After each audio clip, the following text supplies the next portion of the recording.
Okay, let me see if I can do it a different way. Let me try this screen. Can you see that now? Okay. So I'm sorry I couldn't be there in person. I tried several logistics around trying to get there, and then at one point I was going to get there at about 3 this morning, or 3 yesterday morning, so I wasn't able to attend.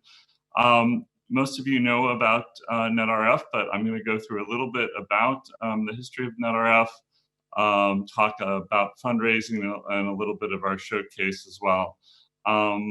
Not only am I on NETRF board member, but I also work with the ERF, which is the Education and Research Foundation for Molecular Imaging and Therapy. And we'll talk a little bit about that and the fundraising information that I got by working with them. Just a little bit, since some of you are new, I know most of you know about NETRF. We were founded in 2005. The mission is funding research primarily to discover cures and effective treatments.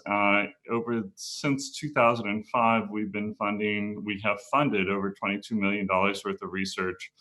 94% of the money we raise actually goes to research programs.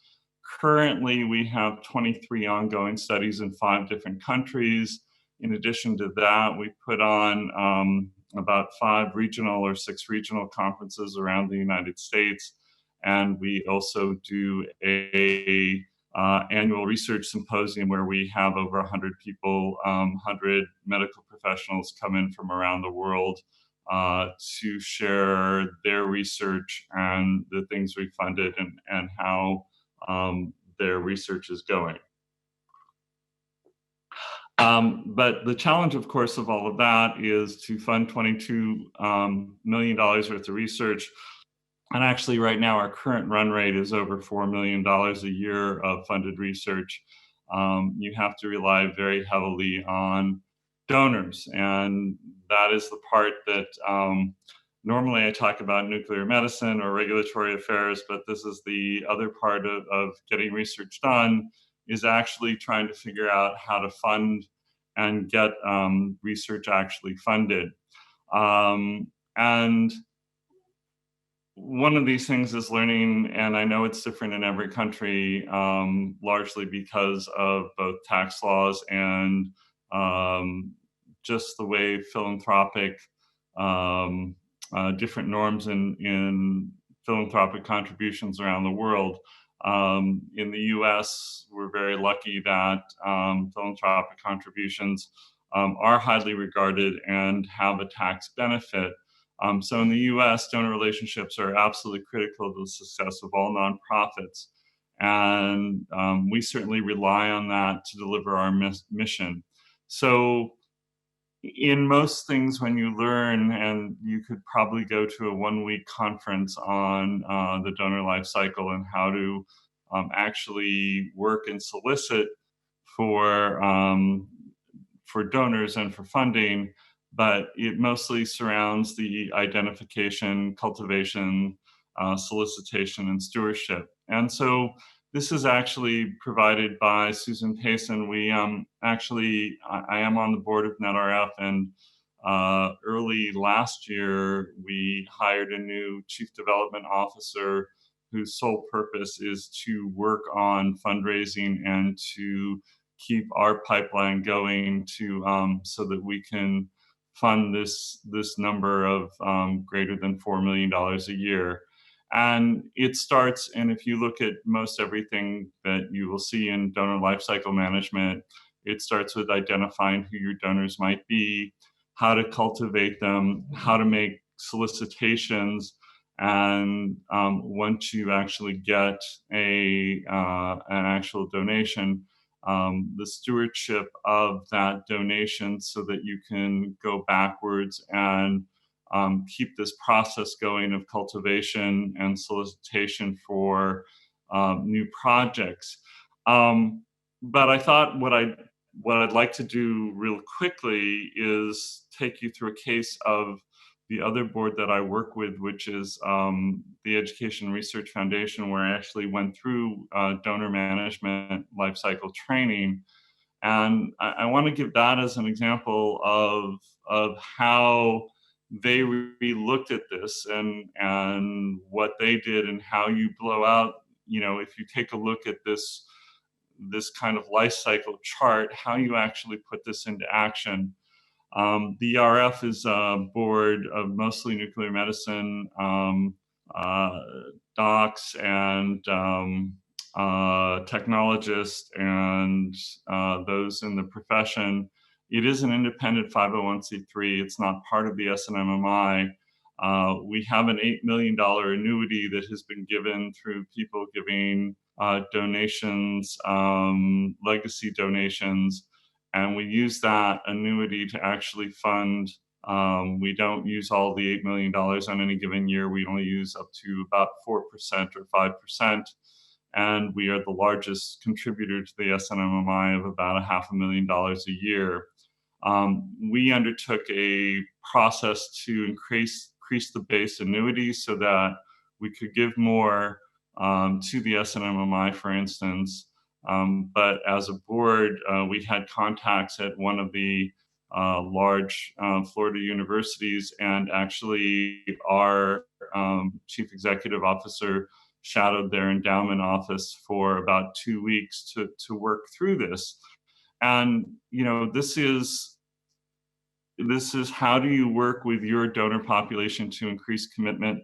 How do you invest your own research to get to increase fundraising?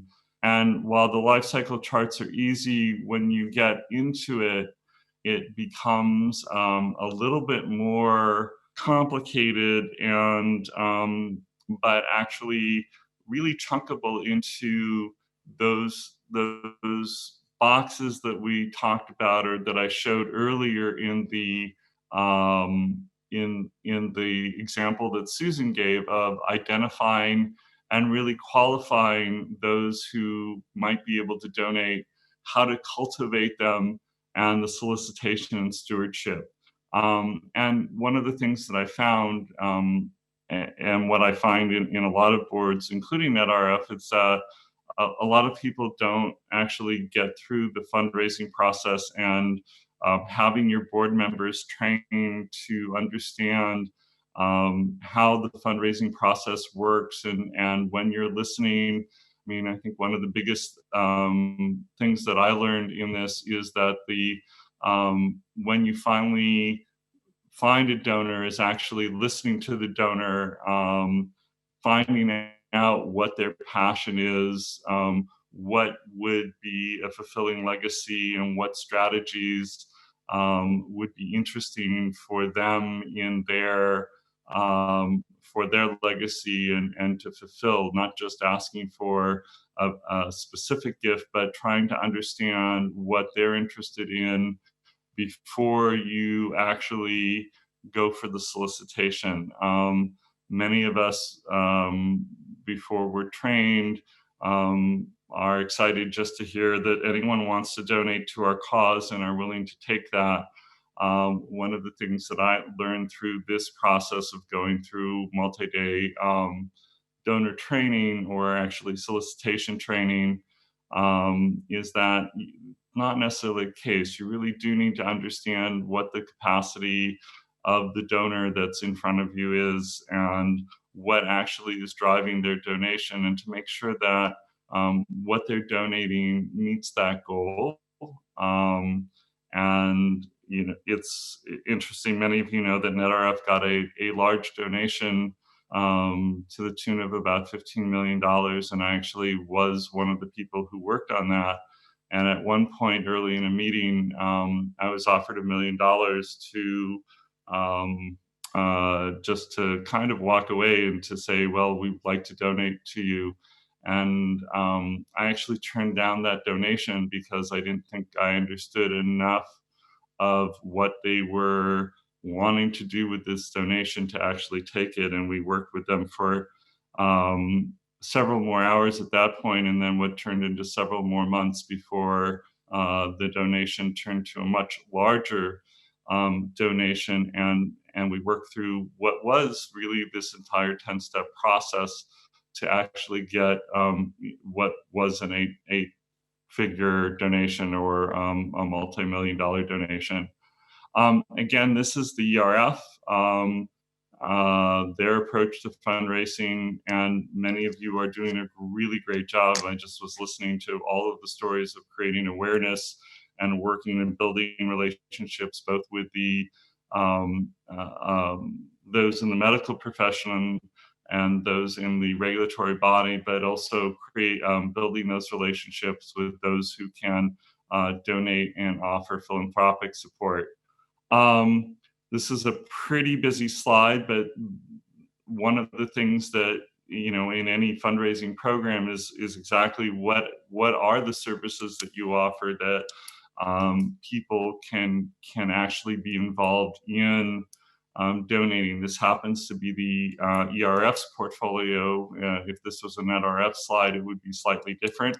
But it gives the way to have the conversation of how you can invest in the excellence, or what types of things motivate you or interest, whether it is basic research, trying to understand the building blocks, whether, I know we've listened to the paraphias here, whether it's a specific type of disease that you're looking at that honors the legacy of the person you're donating or the foundation you're donating for, or whether it is building a bench of young investigators, and sometimes that is something that speaks to someone's legacy or what motivates them in education.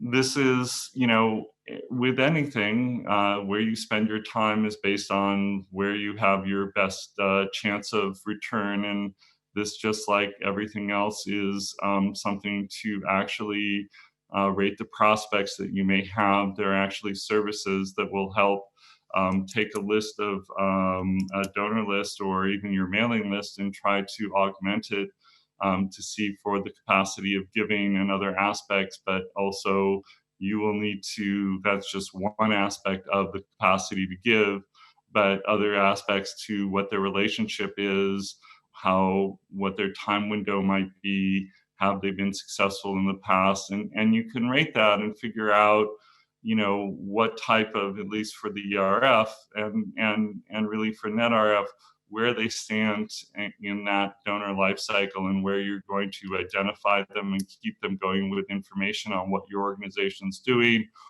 or whether they're ready to be qualified and moved up the scale, and then whether you should work your time to initiate and really have a longer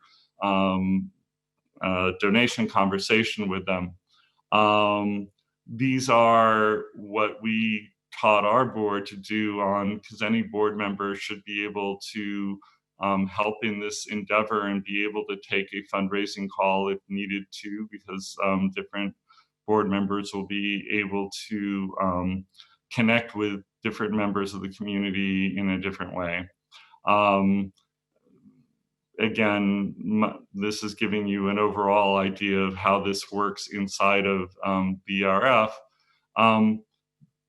What I will say, that one of the things, and coming back to the NETRF and thinking a little bit about our showcase, one of the things that happened to NETRF last year was we had a donor come back to us after working successfully with us for 3 years after a very large donation, and want to do something with us, but wanting to do something different. And this was really, you may have seen in some of our newsletters, we've started using and announced something called Spark Hope. And Spark Hope was really a matching gift that was given as a next round of a contribution, or as a next round of fundraising, where the donor liked what we were doing, but really wanted to approach it in having a multi-year campaign in order to help us also build capacity by giving us a matching fund to go against. So here they had given us an original gift, and then their follow-up gift after 3 years was to do a multi-year total up to $10 million of a matching gift campaign, so $5 million plus a $5 million matching fund to give chances donors are really another chance to kind of double their input or their impact of their donations.